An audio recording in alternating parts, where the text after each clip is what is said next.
बिस्मिल्लाहिर्रहमानिर्रहीम। अस्सलाम वालेकुम नाज़रीन, मैं हूं शहजाद मिर्ज़ा। आप देख रहे हैं हमारा यूट्यूब चैनल एक्सपोज न्यूज़।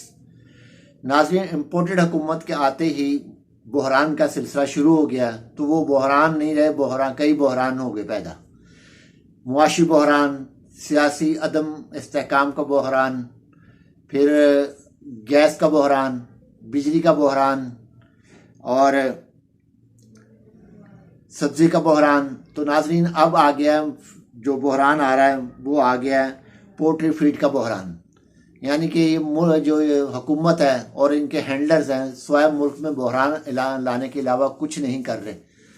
और ये जो है बहरान जो है बहुत ख़तरनाक होगा। ये बहरान जो फीड का बहरान आया है, इस पर कई लाख जानवर जो हैं, मुर्गियाँ, जो पोल्ट्री फीड है, पोल्ट्री जो है वो तबाह होंगी और बर्बाद होंगी। और उनका जो नुकसानात होंगे वो उनके मालिकान का क्या होगा, जो इतने नुकसान जिनके होंगे। मगर हुकूमत को तो सिर्फ अपनी पड़ी हुई है कि किसी तरीके से NR2 हो जाए, इंतखाबात हम देर से करवाएं, सीट से चिपके रहना है। जो इनकी चापलूसी करता है उनको ये सीटें देते हैं, जो इनकी मुखालफत करता है उनकी ये टांगे खींचते हैं, उनको क्या कुछ करते हैं उनके साथ। तो नाज़रीन, इसी तरह बहरान कौमों में और मुल्क में बहरान आते हैं। इस वक्त जो बहरान आया हुआ है वो है पोल्ट्री बहरान।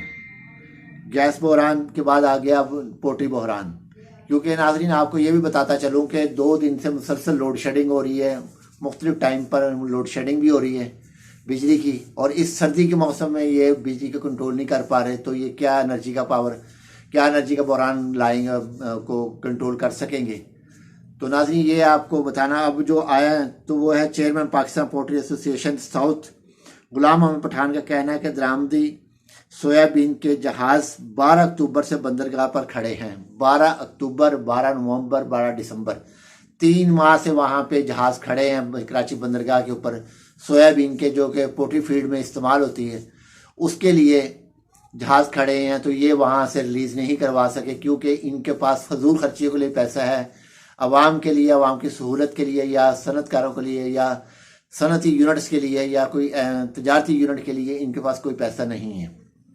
तो नाज़रीन, इस हद तक इन्होंने नाला कर दिया है कि पोल्ट्री फीड भी इनके पास अब मौजूद नहीं है पाकिस्तान में। और आज हाफिज साहब ने कहा, जी जो मेरी नज़र से देखेगा तो उसको हम निपट लेंगे। तो मेरी नज़र से क्या देखना है? तुम्हारे घर में घुस के 15 किलो माल फाड़ के चला गया तो तुमने क्या करना है उसका?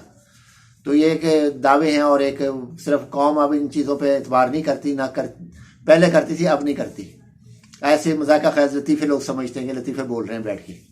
तो नाज़रीन, ये जो बहरान है, इस बहरान में है कि जिनमें 100 अरब मालियत का सोयाबीन है, ताहम हुकूमत की जानिब से बंदरगाह पर सोयाबीन के जहाज़ों को क्लियरेंस नहीं मिल रही। उन्होंने कहा है कि पोल्ट्री इंडस्ट्री के पास सिर्फ 7 दिन का फीड स्टॉक रह गया है। सिर्फ 7 दिन पोल्ट्री फीड को स्टॉक मिलेगा, उसके बाद कोई स्टॉक नहीं है। और वही हालत होगी जो कि अवाम की इन्होंने की हुई है, वही ये हालत आप जानवरों की करेंगे। अवाम को जैसे ये भूखा मार रहे हैं वैसे ये जानवरों को मारने का इन्होंने तहिया किया हुआ है कि ना जानवर भी नहीं रहेंगे, अवाम को ये भी नहीं मिलेगी। तो अवाम जो है वो पत्थरों के दौर में जाएगी। तो जो दिल में करे वो करें। और शर्म आनी चाहिए इनके हैंडलर्स को और इनके जो हैं इनके सहूलतकारों को। बेशर्म है, वे ख्याल इनको शर्म नाम की चीज़ है ही नहीं इनके पास। और मुल्क को तबाह कर दिया इन्होंने और इनके हैंडलर्स ने मिलके। ऊपर से कहते हैं जी जो मेरी नज़र करेगा तो वैसे करें, हम ऐसे करेंगे। तुम्हारे घर में मार के अगले चले गए, तुम्हारी क्या औकात, तुम किसी को कुछ कह सको। तो नाज़रीन, आगे उन्होंने कहा है कि पोल्ट्री इंडस्ट्री के पास 7 दिन का फीड स्टॉक है। ताखीर की सूरत में पोल्ट्री इंडस्ट्री में बहरान पैदा होगा, जबकि 1 किलो मुर्गी का गोश्त एक हफ्ते में 150 रुपये महंगा हो गया है। नाज़रीन, जब पोल्ट्री फीड नहीं मिलेगी, अफजाइश नहीं होगी, तो माल कैसे आएगा? जब माल नहीं होगा तो वो चीज़ महंगी होगी। क्योंकि हम तो वैसे भी इस चीज़ के बड़े माहिर हैं कि जो चीज़ थोड़ी सी कम हो जाए उसको फौरी तौर पे महंगा करके हम फ़ायदा उठाते हैं, ज़ख़ीरा अंदोज़ी करके फ़ायदा उठाते हैं। फिर हम कहते हैं जी अल्लाह हम पे रहम फरमा। तो रहम अल्लाह उस वक्त फरमाता जब हम भी अच्छे हो जाएं। जब हम अच्छे नहीं हैं तो अल्लाह कैसे रहम करेगा? अल्लाह उस वक्त रहम करेगा जब अवाम अच्छे हो जाएंगे, हम अच्छे होंगे तो अल्लाह हम पर रहम फरमाएगा। वो अकेला आदमी कोशिश कर रहा है और उसके अभी भी लोग कितने मुखालफत कर रहे हैं। और जो हाफिज साहब बैठे थे, बड़ी उम्मीदें लगाई थी लोगों ने, मगर लोगों की उम्मीदें को इन्होंने पानी नहीं, पूरा समुंदर ही फेर दिया उम्मीदों के ऊपर। तो नाजरीन ये जो एक बहरान आया है वो बहुत बड़ा बहरान आया है। इसके पहले बिजली का बहरान आया हुआ है, जगह जगह लोड शेडिंग हो रही है। गैस का बहरान मुसलसल चल रहा है, गैस मिल ही नहीं रही, सार्फिन को गैस नहीं मिल रही, बिल उतने ही आ रहे हैं मगर गैस ना पैदा है। सारा सारा दिन गैस नहीं आती, 2-2 4-4 दिन 6-6 दिन गैस नहीं आती, आती है तो आधा घंटे घंटे के लिए आती, फिर चली जाती है। तो नाज़रीन ये इस सूरत हाल है, इस इम्पोर्टेड हुकूमत की ये सूरत हाल है कि सिर्फ इन्होंने 8 महीनों में बहरान पैदा किया है। इसी तरह पाकिस्तान के कौमी ख़जाना ज़ेर मुबादला के अंदर इन्होंने बहरान पैदा करके $6 बिलियन पे लिया है, जहाँ $22 बिलियन था 8 महीने के अंदर अंदर इन्होंने $6 बिलियन पे ले आए हैं। तो ये भी एक बहरान पैदा कर दिया इन्होंने, डॉलर्स का बहरान पैदा कर दिया इन्होंने। ये सिर्फ बहरानी हुकूमत है, इसके अलावा इनके पास कुछ भी नहीं है, कोई सही करने की जगह नहीं है। यहाँ जो इनकी चापलूसी करे, जो इनके आगे पीछे रहे, जो जैसे ये खुद तलवे चाट के इनको हुकूमतें मिलती हैं, इस तरह ये तलवे चटवा के दूसरों को ओहदे देते हैं। उसमें वाज़ह मिसाल जो शाहिद अफरीदी की है, जिसने वज़ीर आज़म को मुसलसल तलवे चाटे हैं, शहबाज शरीफ इम्पोर्टेड वज़ीर आज़म नफसियाती मरीज़ के, तो उसको सेक्रेटरी बना दिया गया है।